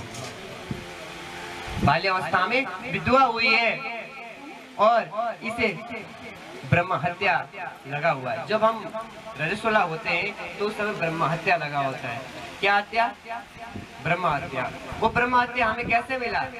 तो कहते हैं जब एक बार की बात है, इंद्र का सभा चल रहा था। उस सभा में अप्सराएं नृत्य कर रही थी और वहां पर बृहस्पति जी आए। बृहस्पति जी वहां पहुंचे तो इंद्र ने सोचा, अरे मैं गुरु के जाकर पाद स्पर्श करूंगा, प्रणाम करूंगा तो लोग क्या सोचेंगे। हमें बड़ों के पाद स्पर्श करने में लगता है कि लोग क्या सोचेंगे। प्रेम से बोले राधे राधे। तो ऐसा व्यक्ति कभी जीवन में सफल नहीं हो सकता, क्योंकि जो भी हमें मिलता है वो बड़ों के आशीर्वाद से मिलता है। तो सोचा कि अरे गुरुदेव थोड़ी देर बैठ जाएंगे, जब सब चले जाएंगे तब पाद में प्रणाम करूंगा। तो सोचकर बैठा रहा। तो बृहस्पति जी ने देखा कि अरे इतना मधुमत, इतना अहंकारी कि गुरु को आते हुए देख कर भी प्रणाम नहीं कर रहा, कुछ स्वागत नहीं कर रहा, कुछ बोल ही नहीं रहा है। तो नाराज हो गए और चले गए वहां से, अंतर्ध्यान हो गया। और जैसे ही ये बात पता चली किसको? दैत्यों को। तो दैत्यों ने अवसर पाया और सोचा कि अब गुरु जी साथ में नहीं है तो हम उनको हरा सकते हैं। इसलिए यदि आपको विजय प्राप्त करना अपने जीवन में तो आपका एक गुरु निश्चित होना चाहिए, ताकि उस कठिन परिस्थिति में आपको बाहर निकाल सके और आपका उद्धार कर सके।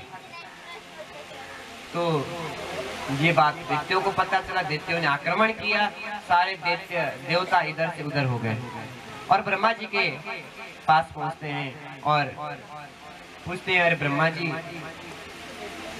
हमारे द्वारा जो बृहस्पति जी हैं वो रुष्ट हो गए हैं, उनके घर में मनाने के लिए भी गए, देखने के लिए गए, मिलने के लिए गए, वहाँ मिले नहीं। तो अब क्या किया जाए? दैत्य तो आ गए हैं, आक्रमण कर लिया है, तो कैसे बचा जाए, क्या किया जाए? तो बोलते हैं, अरे दुष्टो, तुम इतने अहंकारी हो गए कि गुरु का तुमने अपमान किया, तुम्हारे साथ तो ये होना ही चाहिए था। प्रेम से बोलिए राधे राधे। तुम्हारे साथ तो होना ही चाहिए था। तो देवता लोग क्षमा मांगते हैं, बोले अब खाई सो खाई, आगे खाई सो राम दुहाई। तो इस बार गलती हो गई, अब आगे से गलती नहीं होगी, हमें क्षमा करिए, कोई उपाय बताइए। तो बोले ठीक है, जाओ तुम त्वष्टा के पास जाओ, उन्हें तुम गुरु बना लो और दैत्य के ऊपर तुम विजय प्राप्त कर लोगे। वो गए त्वष्टा के पास और उन्होंने उनको पुरोहित बनने का प्रस्ताव रखा और वो पुरोहित बने। उन्होंने नारायण कवच का उपदेश दिया और इंद्र ने विजय प्राप्त किया। अब जो गुरु है उन्होंने कहा कि अब यज्ञ करो। तो इंद्र ने यज्ञ करना प्रारंभ किया। यज्ञ करना प्रारंभ किया तो जो दैत्य हैं उनके मामा लगते हैं त्वष्टा के। तो जोर जोर से तो इंद्राय स्वाहा, वरुणाय स्वाहा, यमाय स्वाहा, विष्णवे स्वाहा, शिवाय स्वाहा, जोर जोर से और धीरे से चुपके से अपने मामाओं को आहुति देने लगे। और जैसे ये बात इंद्र को पता चली, उन्होंने समझाया, फिर भी नहीं मानी। तो उनको क्रोध आया और अपने वज्र से उनका जो पांच सिर सहित जो उनके सिर था उनको धड़ से अलग कर दिया। जैसे सिर धड़ से अलग हुआ तो उनके पीछे ब्रह्म हत्या लग गया। ब्रह्म हत्या को उन्होंने अपने अंजलि में लिया और उस अंजलि को लेकर घूमते रहे, वर्षों बीत गए, उससे छुटकारा नहीं पा सका। तो ब्रह्मा जी के पास गए, बोले क्या किया जाए? तो बोले इनको बांट दो और बांटकर उनको आशीर्वाद भी दे आओ, बोलकर उन्होंने आदेश दिया। तो जो इंद्र है वो ब्रह्मा हत्या को लेकर आए वृक्ष के पास और वृक्ष को मनाया, समझाया और कहा कि ब्रह्मा हत्या का कुछ हिस्सा तुम लो। तो बोले हम ले तो लेंगे, लेकिन हमारा लाभ क्या है बताओ, हमारा लाभ क्या है? वृक्ष को देखा होगा कई बार काटा भी है, क्योंकि वृक्ष काटने में लोग दिमाग ज्यादा लगाते हैं, बचाने में दिमाग नहीं लगाते। तो वृक्ष को काटते ही है और जहाँ से काटते हैं वहीं से नया टहनी निकल जाता है। तो उनको आशीर्वाद दिया और फिर आगे चले, नदी के पास पहुंचे, नदी को दिया, जल को दिया, ब्रह्म हत्या और आशीर्वाद दिया कि तुम कितनी भी मैली हो जाओ हमेशा शीतल रहोगी, स्वच्छ रहोगी। और जल को झाग के रूप में ब्रह्म हत्या मिला। फिर वो गए भूमि के पास और भूमि से प्रार्थना किया, भूमि ने उनका प्रार्थना स्वीकार किया और भूमि को उस रूप में अर्थात मरुभूमि के रूप में उनको ब्रह्म हत्या मिला और आशीर्वाद के रूप में उन्हें मिला कि कभी भी तुम्हारे शरीर में अर्थात तुम में खड्डे होंगे तो स्वयं भर जाएंगे। कभी भी आप खड्डा खोद के रख दो, कुछ महीने बाद आप वहाँ पहुंचो तो खड्डा भरा मिलता है, मिलता नहीं मिलता है? प्रेम से बोलिए राधे राधे। उसके बाद स्त्रियों के पास आए, स्त्रियों से प्रार्थना किया और स्त्रियों को रजस्वला के रूप में ब्रह्म हत्या दिया और आशीर्वाद के रूप में उन्हें संतान उत्पन्न करने की शक्ति दी। इस प्रकार से उनको ब्रह्म हत्या उनके द्वारा बांटी गई। वही ब्रह्म हत्या के रूप में हम महीने में 4 दिन रजस्वला के रूप में होते हैं और उस अवस्था में यदि हम किसी का स्पर्श करते हैं, छुआछूत आदि करते हैं तो उससे बहुत बड़ा पाप होता है जिसकी कोई सीमा नहीं है। बोले उस पाप को समाप्त करने के कुछ उपाय तो है। बोले एक पंचमी का पूजन करो, जैसे पंचमी जो आती है, या महालक्ष्मी का यज्ञ कर लो। बोले उससे कुछ कम तो हो जाता है लेकिन जड़ से नहीं निकलता है। जैसे वृक्ष को समाप्त करना हो तो उसे जड़ से उखाड़ना पड़ता है, ऊपर से काटे तो खत्म होता है? कभी नहीं होता है, तो जड़ से उखाड़ना पड़ता है। तो बोले जड़ से उखाड़ने के लिए क्या करना पड़ेगा? तो कहते हैं जड़ से उखाड़ने के लिए तो केवल एक ही उपाय है जो कि लक्ष्यवर्ती की पूजा है। लक्ष्यवर्ती की पूजन कार्तिक, माघ और वैशाख के महीने में करना चाहिए। कार्तिक महीने में करते हैं तो उत्तम है, माघ में उससे थोड़ा और उत्तम, वैशाख में करते हैं तो सबसे उत्तम होता है। बोले उद्यापन करने से कुछ महीने पहले प्रतिदिन 1000 बत्तियों को काटे और उससे भगवान विष्णु का पूजन करें, यजन करें और इनको जलाएं और दीपदान करें। प्रतिदिन ऐसे करते हैं तो हमारे जो पाप है मूलतः नष्ट हो जाते हैं, पाप मूलतः नष्ट हो जाते हैं। और बोले सर्वश्रेष्ठ यह लक्ष्यवर्ती का पूजन करने से पहले गोदावरी में स्नान करें तो और उत्तम है। तो बोले महाराज इस गोदावरी का महात्म्य क्या है? तो इसके विषय में सुनाई। तो याजक नाम के ब्राह्मण लक्ष्य नाम के विषय को सुनाते हैं, बोलते हैं सुनो। एक बार की बात है कि एक किसान था और गर्मियों के समय में होता है झाड़ियाँ हो जाती है खेतों में। जब बरसात आदि समय खत्म होता है, खेती करनी होती है तो झाड़ियाँ हो जाती है। तो जो किसान था उसने झाड़ियाँ काटी और एक जगह इकट्ठे कर दिए।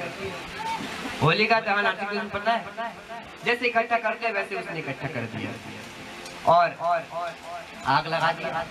बगल में एक गौ का बच्चा था, उसको ठंडी लग रही थी तो उसको क्या पता कि यहाँ पर जाने पर मैं जल जाऊंगा, उसको पता नहीं था। बेचारा अंदर घुस गया और अंदर बैठा और ठंडी से गर्मी की ओर जा रहा था, गर्मी लग रही थी। अच्छा उसे आनंद से नींद आ गई, क्योंकि जब कथा सुनने बैठते, पूजा सुनने के लिए बैठते, बड़ा आनंद का माहौल होता है। तो आनंद का माहौल होता है तो नींद अपने आप आ जाती है। तो गौ के वत्स को नींद आ गई और वो उस अग्नि ने उस वत्स को जला दिया, जिससे उस किसान को ब्रह्म हत्या लग गया। और जब व्यक्ति को ब्रह्म हत्या लगता है तो उसका सारा शरीर नष्ट हो जाता है, सारा यश नष्ट हो जाता है, उसका तेज संपूर्ण नष्ट हो जाता है। तो ये बात सोचा कि भैया मैं कैसा हुआ, उसको पता नहीं चला। तो जाकर ब्राह्मणों से, विद्वानों से पूछा कि क्या बात हुई। तो बोले तुमसे ब्रह्म हत्या हुई। गो हत्या ब्रह्म हत्या एक समान है। तो बोले तुमसे गो हत्या हुई है, इसी कारण तुम्हें ये हुआ है। जाओ तुम गोदावरी नदी में जाकर स्नान करो, जिससे कि तुम्हारे पाप धुल जाएंगे। अब उसने सभी किसी से पूछा कि भैया गोदावरी नदी कहाँ पर है, पर किसी को पता नहीं। और कानों कानों में बात फैली और पता चला कि एक विद्वान है, व्यास जी है, बड़े विद्वान है, वो जानते हैं इस विषय में। तो उनके पास जाकर पता करो। तो जो किसान था उनके घर में आया, घर में वो थे नहीं, वो जा रखे थे पूजा करने के लिए। घर में उनकी पत्नी थी। तो पत्नी से बोले कि हम आपके पति से मिलना चाहते हैं, वो जानते हैं गोदावरी नदी के विषय में कहाँ पर है, मुझे उनसे ज्ञान हासिल करना है नदी के विषय में, आप मुझे बताइए वो कहाँ है। तो बोले अभी तो घर में है नहीं, वो जा पूजा करने के लिए, वो आएंगे रात को। तो बोले कोई बात नहीं, रात के मैं कल तक ठहरने के लिए तैयार हूँ, मैं कल तक ठहरने के लिए तैयार हूँ। तो पत्नी बोली उनकी, बोले तुम कल तक क्या 1 महीने ठहरो, लेकिन मेरे घर से जाओ, मेरे घर से जाओ, क्योंकि मैं अकेली स्त्री हूँ और तुम जैसे पर पुरुष हो, मैं तुम्हें जानती भी नहीं, पहचानती भी नहीं, अपने घर में वास कैसे दे दूँ, तुम जाओ। नाना प्रकार समझाया पर मानी नहीं। तो उस किसान ने देखा कि बगल में गौशाला है, तो सोचा कि चलो मैं घर से जाता हूँ और गौशाले में जाकर छुप जाता हूँ। सोचा कि कभी न कभी जब आएगा तो गाय दूध करेगा ही करेगा। तो ये सोचकर गौशाले में जाकर वो छुप गया। रात्रि हुई, विलंब हुआ उसको आने में, क्योंकि पता ही है जब ब्यासी बोलना शुरू कर दे तो एंड का पता ही नहीं चलता है। प्रेम से बोलिए राधे राधे। तो लेट हो गया उनको 2-4 घंटे। जो वहां पर एक गाय और बछड़े का जोड़ा है, जो बछड़ा था उसको लग रही थी भूख माँ के दूध के पीने की, और वो माँ से बोल रहा था माँ मुझे भूख लग गई, दूध पीना है। तो बोले जो ये है नित्य प्रतिदिन विलंब करता है, जिस कारण मुझे भूखा रहना पड़ता है। आज वो आएगा अपने बच्चों के साथ, क्योंकि जो उसका बच्चा है दूध दूधते समय जो ताजा ताजा दूध है उसको पीने के लिए आता है। तो जैसे वो आएगा मैं अपने पैर से उस बच्चे को मार दूंगी और वो मुझे मारेगा, और मैं अपना रस्सी तोड़ कर जाकर गोदावरी में स्नान करूंगी, और गोदावरी में स्नान करते मेरे पाप सारे धुल जाएंगे। तो किसान बड़ा प्रसन्न हो गया, बोले अरे यहाँ तो गायों को भी गोदावरी के विषय में पता है, तो आपको मैं सुबह तक यही रुकूंगा, वो व्यासी आएंगे और दूध दुहेंगे, वो जो गाय है ये उसके बच्चे को मार देगी और ये भाग के जाएगी, मैं उसके पीछे पीछे चला जाऊंगा। तो ऐसे हुआ, वहाँ छुप कर बैठ गया और वो आए दूध दूहन करने के लिए, और बच्चा जैसे दूध पीने के लिए कटोरा लेके आया, गाय ने बच्चे को एक लाठी मारी, बच्चा मर गया, और उसके पिता को बड़ा क्रोध आया, डंडे से मारा, और उस मां गाय ने अपना जो रस्सी था रस्सी को तोड़ दिया, और भागते भागते भागते भागते जो गाय सफेद रंग की थी वो भागते भागते काली हो गई, जो शरीर था वो भी नष्ट होना जा रहा था, लेकिन उसने रुका नहीं, वो चलती रही चलती रही चलती रही, और वो जो किसान था उसके पीछे भी भागता रहा भागता रहा भागता रहा। और जैसी गोदावरी नदी आई उसने छलांग लगा दिया और उसमें प्रविष्ट हो गई, और जैसे वो बाहर आई जैसी पहली थी उससे अच्छी होकर आ गई। बोले गोदावरी नदी की जय।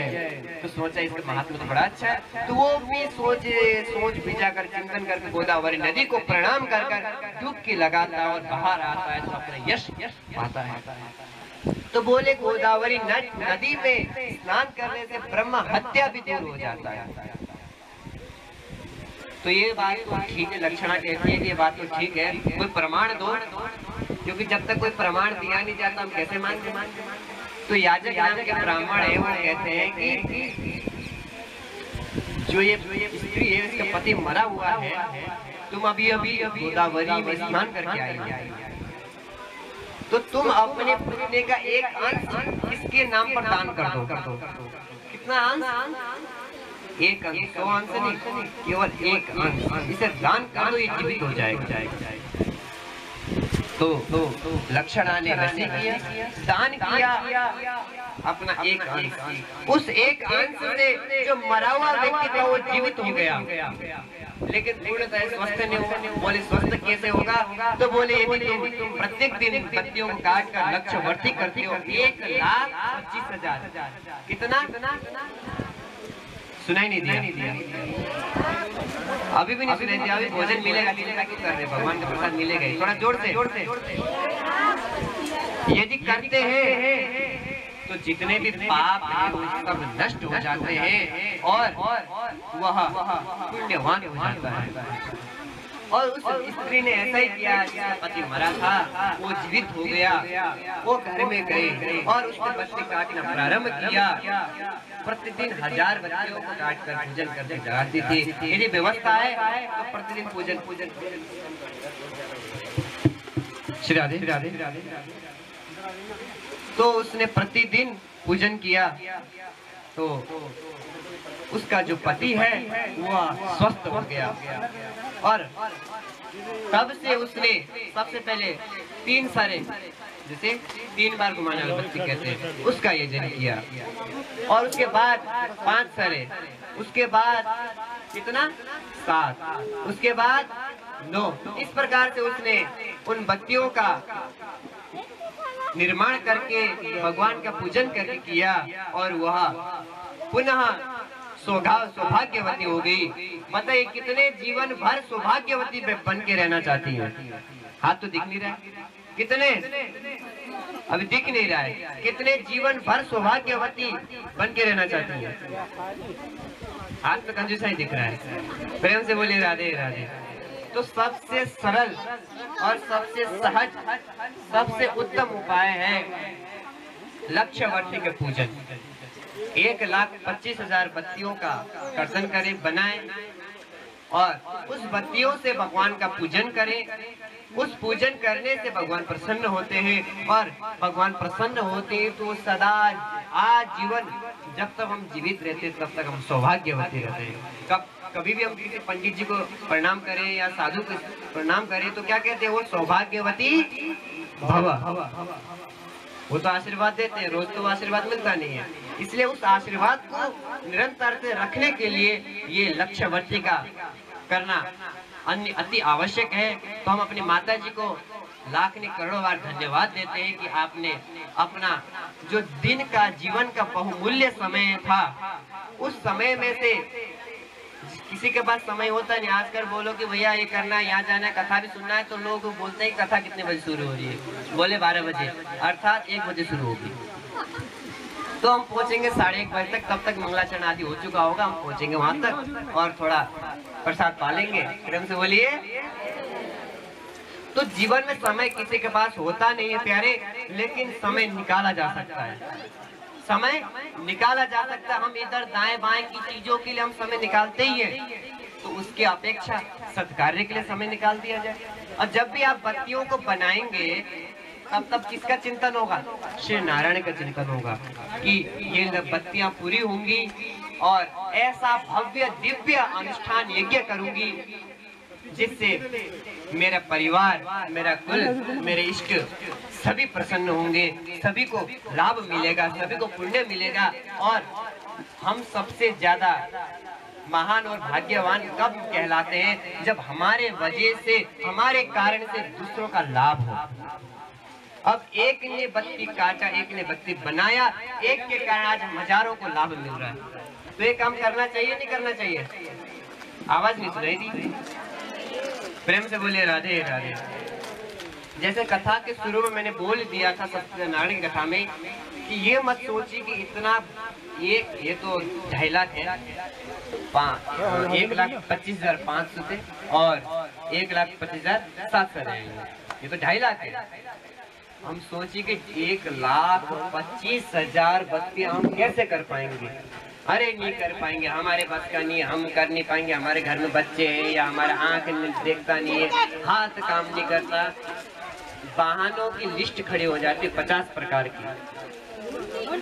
प्रेम से बोलिए राधे राधे। प्रेम से बोलिए राधे राधे। तो बहाने हमारे पास 1000 आते हैं, लेकिन आप एक संकल्प करिए, कुछ भी हो, आज नहीं तो 2 साल बाद तक कर लूंगी। आपने जिस दिन संकल्प किया और एक बत्ती काटना शुरू कर दिया तो आधी बत्तियां तो उसी दिन शुरू खत्म हो जाएंगी और बच्चे आधी तो धीरे धीरे पूरे वो भी हो जाएंगे। बस निर्भर करता है कि आप पहला कदम कब रखते हो। हम डरते हैं पहला कदम रखने के लिए। क्या करने के लिए डरते हैं? पहला कदम। कोई दिक्कत नहीं, हमारे पास जीवन पड़ा है और ये जो पाप है वो हर कोई करता ही है, जानबूझकर, अनजाने में या संशय में, होता ही है। बताइए होता है या नहीं होता है? सुनाई नहीं दिया? सुनाई नहीं दिया? हाँ, तो ये काम करना चाहिए नहीं करना चाहिए? तो ये हमें अवश्य जीवन में कम से कम हो सके तो 3, 5, 7, 9 इस हिसाब से करते हैं। अगर नहीं हो सकता तो कम से कम 3 सारे तो कर ही सकते हैं, 5 सारे तो कर ही सकते हैं, 7 सारे तो कर ही सकते हैं, 1 को तो कर ही सकते हैं। उसमें कंजूसाई ना करें और मन में आप संकल्प ले तो श्री नारायण अवश्य ही पूर्ण करते हैं। इसलिए आप सभी मन में संकल्प करें कि हम सभी जीवन में एक बार, और ये नहीं कि भैया मरते समय कर लेंगे, नहीं, जितना जल्दी हो उतना पहले हम इसको काटेंगे और करेंगे। ये मन में संकल्प ले। ये आपका सभी का होमवर्क है। सभी के बच्चे स्कूल पढ़ने जाते नहीं जाते? जाते हैं। जब स्कूल से घर में आते क्या मिलता है उनको लिखने के लिए? क्या मिलता है? होमवर्क, गृह कार्य। ये आप सभी का यहाँ से जाने के बाद हर किसी का संकल्प होना चाहिए, क्योंकि इस व्यासपीठ, मैं नहीं कह रहा हूँ, ये गद्दी कह रही है, ये स्थिति कह रही है कि यहाँ पर हम हैं। भले आप लोगों को थोड़ा बुरा लगे, भाई ये लगे कि भैया अपने फायदे के लिए कर रहे हैं, ये कर रहे हैं, वो कर रहे हैं, भले आप 10 प्रकार के प्रश्न सोचें, 1000 नकारात्मक से एक सकारात्मक बड़ा होता है। क्या बड़ा होता है? एक सकारात्मक, एक अच्छी सोच बड़ी होती है। तो भले आप लोगों को थोड़ा बुरा लग जाए, कोई बात नहीं, मेरे से बुरा लगेगा, कोई दिक्कत नहीं, लेकिन उस बुरा लगने से जो आपका अच्छा कार्य हो रहा है, उस कार्य के लिए हम थोड़ा बुरा सहने के लिए तैयार हैं। ये पहले भी हुआ है गांव में हमारा, ये पहली बार हुआ है। और हमारे माता जी को हम बहुत बहुत धन्यवाद देते हैं, जिन्होंने इस शुभ कार्य को, इस महान कार्य को हमारे इस सेवली गांव में प्रारंभ किया है। उनके लिए एक बार जोरदार तालियां हो जाए। और आज इन्होंने प्रारंभ किया है, तो हमारे यहाँ पर हम आशा करते हैं हमारे गांव की सारी माताएं इस कार्य को अवश्य ही निरंतरता देंगी। और इस गांव में ऐसा होगा कि अरे लक्ष्यवर्ती का नाम सुनते सत्यानारायण कथा की जैसे हो जाएगा। और उसके लिए सहयोग देने के लिए, प्रेरणा देने के लिए हम अपने पिताजी को और भी धन्यवाद देते हैं। उनके लिए एक बार तालियां हो जाए। और सभी सहयोगियों को, आप सभी ने जो सहयोग दिया है और सहयोग कर रहे हैं, क्योंकि देखिए हर किसी के पास हर किसी की व्यवस्था नहीं होती है, लेकिन मन में संकल्प था तो सभी रिश्तेदार ने, सभी ग्रामवासियों ने, सभी इष्ट मित्रों ने, सभी ने सहयोग किया और ये आज यहाँ कार्य संपन्न हुआ। हमारी कोई सामर्थ्यता इसमें नहीं है कि हम ये सब कुछ कर पाएं, ये तो आप सभी का सहयोग है। और आप भी मन में संकल्प करते हैं हर कोई, तो आपका भी हर कोई सहयोग करेगा और ये कार्य अवश्य ही पूर्ण होगा। इसलिए आज आप सभी संकल्प लें। और ये कहकर, ये अनुरोध कर मैं आज अपने वचनों को यही विराम देता हूँ। और कथा को विराम करने के लिए, मन को एक बार पवित्र करने के लिए, एक बार भगवान को याद करने के लिए भगवान का भजन करें 2 मिनट। और फिर लक्ष्य जो 1,25,000 जो दिए हैं, बत्तियां हैं, उनको जलता हुआ देखकर आप ये चिंतन करिए कि अगली बार मैं भी जला रही हूँ ऐसे ही। और संकल्प अवश्य दृढ़ होगा। तो आइए मन कुछ क्षण भगवान नाम संकीर्तन करते हैं और अपने वचनों को विराम देते हैं। हरे कृष्ण कृष्ण कृष्ण हरे हरे, हरे कृष्ण कृष्ण हरे हरे, हरे राम राम राम हरे हरे, हरे राम हरे। तालियों के साथ हरे, हरे कृष्ण कृष्ण कृष्ण हरे हरे, हरे कृष्ण हरे। सुनाई नहीं दे रहा है? जय हो।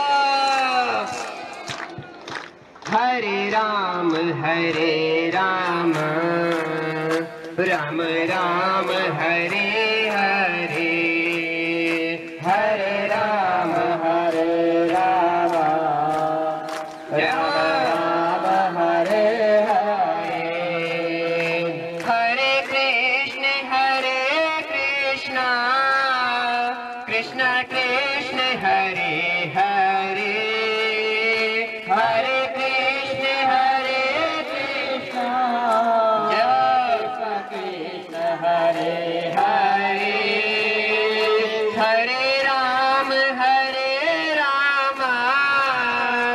राम राम हरे हरे, हरे राम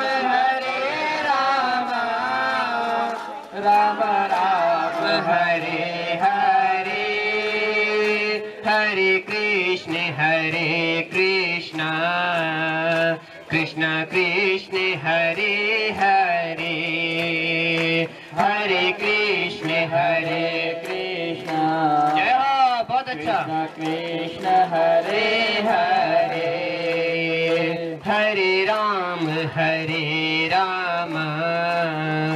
राम राम हरे हरे, हरे राम जय हो, तालियों की सेवा करते हुए। राम हरे हरे, हरे कृष्ण कृष्ण कृष्ण हरे हरे, हरे कृष्ण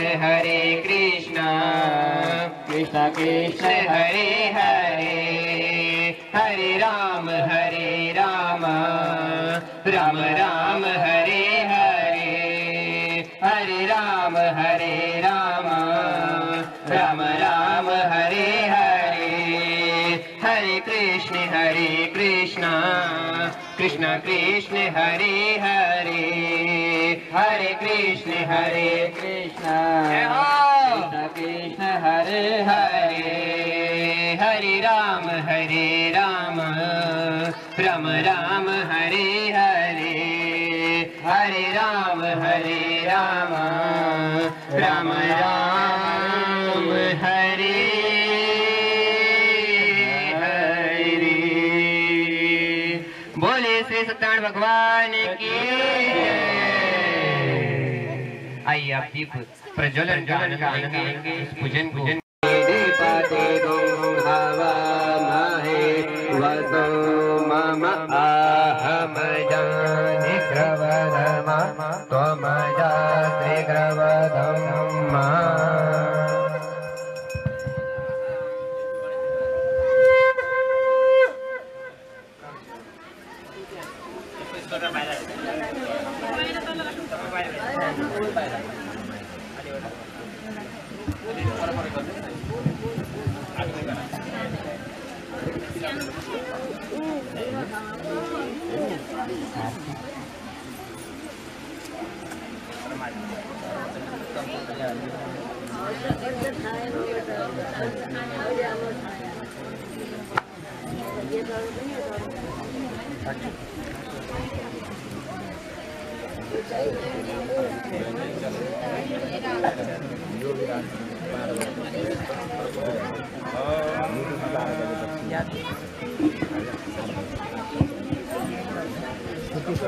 ओम ब्रह्मज्ञानं प्रथमं पुरस्ताद्विसीमन्तसुरुचो वेनावः सबुधना उपमास्य विश्वासतस्य योनिमसतस्य विवाह।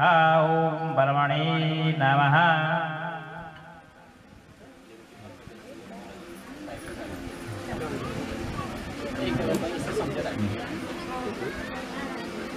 ओम भगवान शिव जी का ओम नमः शंभवाय च मयो भवाय च नमः शंकराय च महेश्वराय च नमः शिवाय च शिवतराय च ओम श्री श्याम शिवाय नमः। देवी ओम देवी ओम अम्बे अंबिके अम्बालिके नमानयति कैशनः स्वस्ति स्वकः शुभद्रिकां कां पीलवाशिनीं महा। ओम श्री दुर्गाय नमः।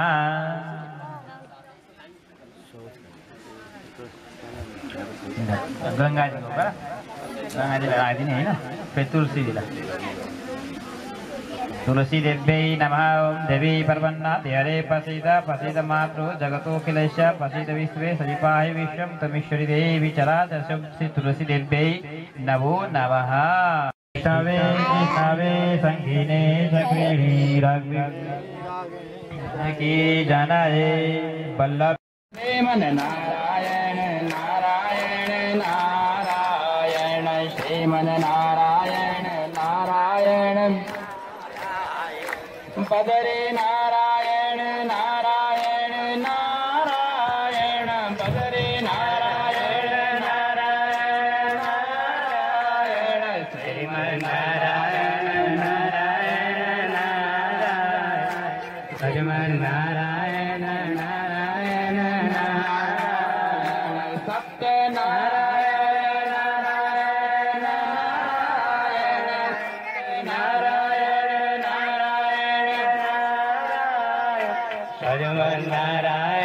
नारायण नारायण श्रीमन नारायण नारायण नारायण लक्ष्मी नारायण सीता नारायण नारायण नारायण सीता नारायण नारायण श्रीमन नारायण नारायण नारायण श्रीमन नारायण नारायण राम नारायण नारायण नारायण राम श्रीमन नारायण नारायण नारायण श्रीमन नारायण नारायण नारायण नारायण नारायण जन कहो नारायण नारायण श्रीमन नारायण नारायण नारायण लिखो नारायण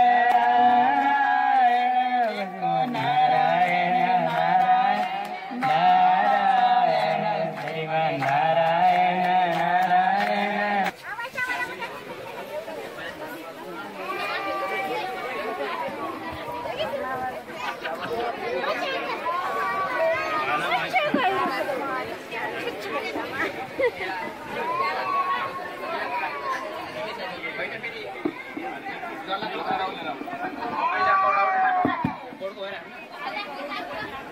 तो सागर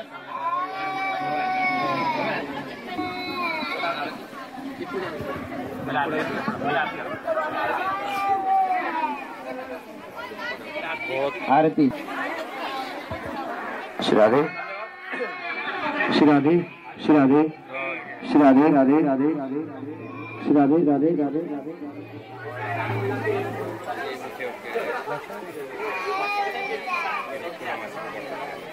सभी अपनी जगह में खड़े हो जाए हाथ जोड़कर मन को एकाग्रित कर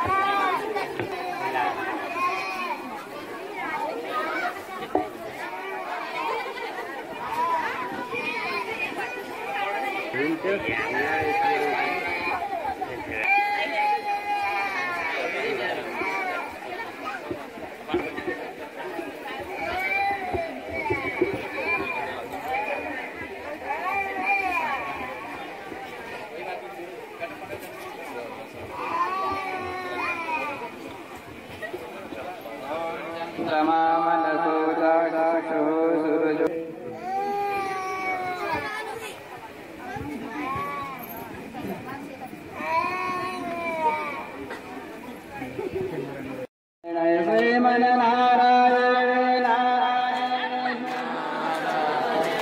श्रीमन नारायण नारायण नारायण नारायण नारायण श्रीमन नारायण नारायण श्रीमन नारायण नारायण नारायण नारायण नारायण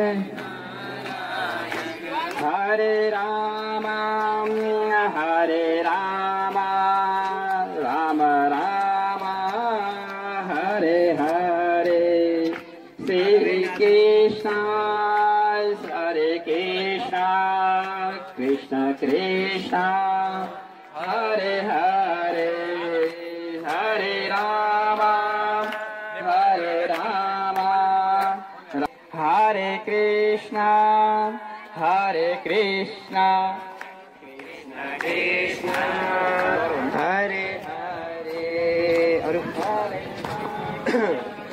श्री कृष्ण गोविंद हरे मुरारे हे नाथ नारायण वासुदेवा श्री कृष्ण गोविंद हरे मुरारे हे नाथ नारायण वासुदेवा हे नाथ नारायण वासुदेवा हे नाथ नारायण वासुदेवा हे नाथ नारायण वासुदेवा श्री कृष्ण गोविंद हरे हे नाथ नारायण वासुदेवा गोपाल मेरे यही प्रार्थना है गोपाल मेरे यही प्रार्थना है बोलो न मैं नाम कभी तुम्हारा बोलो न मैं नाम कभी तुम्हारा निष्काम हो कि मैं दिन रात गाऊं निष्काम हो कि मैं दिन रात गाऊं हे नाथ नारायण वासुदेवा श्री कृष्ण गोविंद हरे मुरारे हे नाथ नारायण वासुदेवा माता यशोदा हरि को जगाए माता यशोदा हरि को जगाए जागो उठो मोहन नैना खोलो जागो उठो मोहन नैना खोलो श्री कृष्ण गोविंद हरे मुरारे हे नाथ